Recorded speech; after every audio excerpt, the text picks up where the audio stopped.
Happy winter solstice. So we've got the darkest night of the year, the darkest and longest night of the year. Wow, so cool, so special. And you know, I don't know about all of you, but this year has been tougher this year than it was the year before. It's been a lot darker for me. I don't know about all of you, but you know, there's something so special about the darkness. And so I thought we would just talk about the darkness and some dark moments that I've had, just to share how I navigate the dark. You know, there's something to be said about, you know, loving the darkness, because really it's an opportunity for us to face some of our darkest fears and illuminate the darkness and transform it into the light. It's really a magical process. I mean, it sucks at first. You know, we get all stuck in the pain and the victimhood and the tears and all of that. But when you really sit in that darkness for a while and face your darkest fears and you love yourself no matter what you're going through, what you've done, what you haven't done, what circumstance you're in, you gotta love yourself. You gotta love yourself when you fall flat on your face. I mean, I do that all the time. And so I wanted to just share, you know, this has been, and I love this time of year as we are getting close to a new year. And I feel like this time between, you know, now or after Christmas and before the new year is such a beautiful time to sit and reflect on what we've been through for the last 11, 12 months. And for me personally, you know, I started my own business, and how terrifying was that? I've never been an entrepreneur before. I don't even know how to say the name. Entrepreneur, whatever that is. And how scary is that? And, you know, there's challenges with that. You don't just become a business owner and then have success. It takes a while. And, you know, so, you know, I really set my plan in place for this year. You know, I set my goals. I took my action steps. I opened my business. You know, I had a lot of wins. But then June came around and I got knocked on my feet. I fell flat on my face. Just because more healing was coming up. For a few months, my throat chakra, I just kept coughing. I didn't know what was happening. And sure enough, I had to heal a past life of mine where you know, sometimes when we don't heal traumas from past lives, they continue to cause problems in our present moment. And so sure enough, you know, I had to face a past life of mine where I lived alone in the woods in a mossy hut, and I was like an herbalist. I helped people heal naturally, and but I had to do it in secret, because back then, you know, you were hung if you did anything like that. Help people, what a concept, helping people heal naturally, and then you get hung. And so I did that. I didn't make any money. I, you know, lived basically in a forest in a mossy house and in secret, and was helping people heal people. And then sure enough, I got hung, and so I had to look at that past life again, and I really had to go back there and heal and face those wounds and, you know, close that chapter. And I, you know, I had to send love to that beautiful soul. That's me. I had to love that beautiful soul and face that again and see her and love her. And I had to bring light to that and transform it and illuminate it. And I had to close that door and let that go. And that can bring grief too. You know, that's another chapter, even though it was in another lifetime. It's so interesting how those things can come back up. And it was there that I found Reiki. And Reiki has been such a beautiful light in my life. Again, such a natural way to find healing and to bring peace to the body when our emotions are just going rampant and we're in fight or flight and we're so emotional and distraught. It's the Reiki, that life force healing energy that helps calm. So it just helped me calm and deal with the emotions and bring that light back into my life. And anyway, so I had to address that, and you know, that took a while. And then sure enough, you know, I miscalculated somehow, and then the next thing I know, in September, I had no money. I had no money, and I was staring homelessness right in the face. Once again, you know, just fell flat on my face. And you know, then you start, how did I get here? How did I let this happen? And you know what, this is what I had to do. I had to sit here in my spot where I pray and I meditate, and I had to face homelessness. I had to face my greatest fear, you know, and I had to sit with that. I had to cry. I had to feel all those emotions. I had to go through the victim, you know, why me, poor me, you know, why in every lifetime do I have not enough money? Clearly it's an issue I have to keep resolving because it keeps coming up. And do you know that it was a miracle? When you sit here and face your greatest fears and you just sit in it and you just cry, you just be with it, you just be with the pain, and you accept it and you love yourself. I had to love myself through this so scary and difficult place. And you know, the more I sat with that and faced that homelessness, I just was like, okay, you know what? I finally, once I moved and processed and integrated all the tears and the pain and the victimhood, the why me, the poor me, oh my gosh, I finally came to a place of not only acceptance, but love for myself and so much love for my creator, for God, for source, my creator. And do you know, it was finally in that moment when you are faced with having nothing, when that's a possible timeline for you, when there's nothing, all you have is God, source, creator.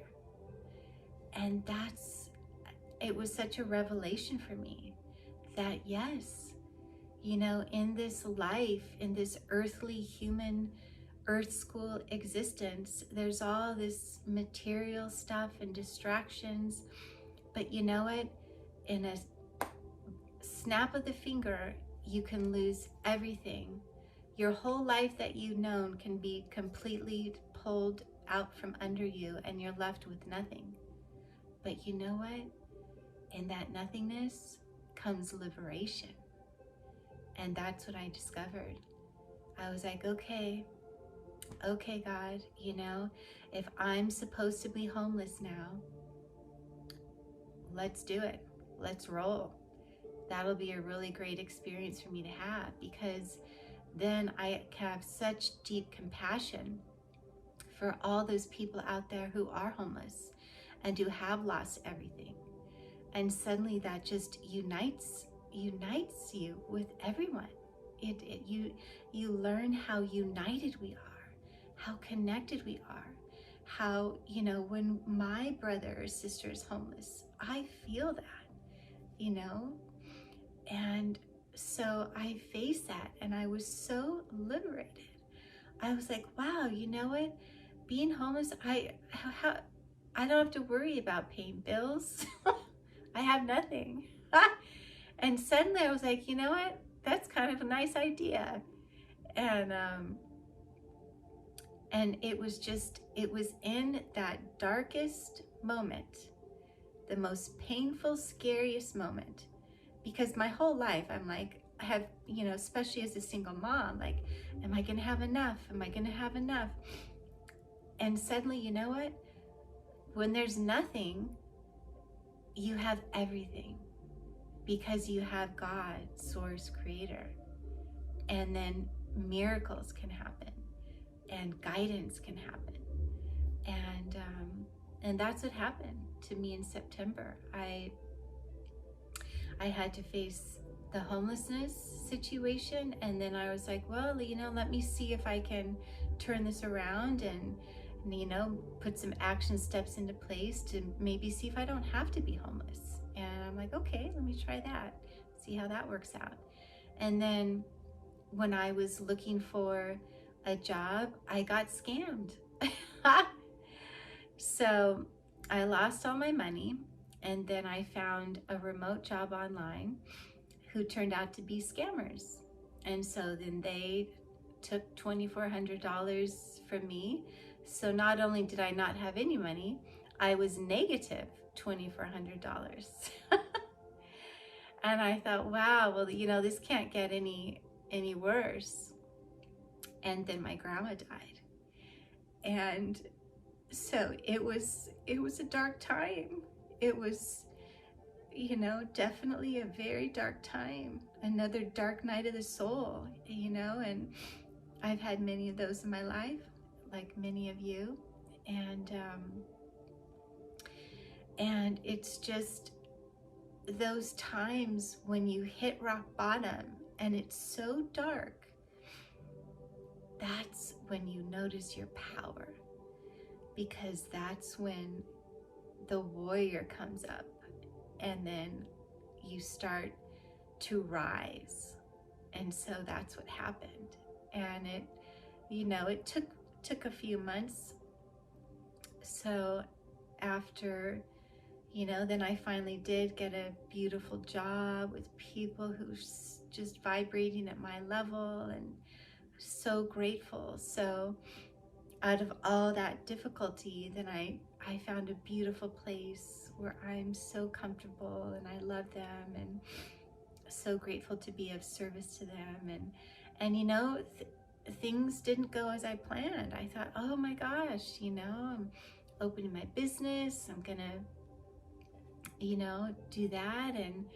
But you know what? The universe had other plans for me. You know, there was other work I had to do, other lessons I had to learn. So yeah, you know what? The year didn't go the way I wanted it to. And there were some really dark, difficult times, you know, scary times, but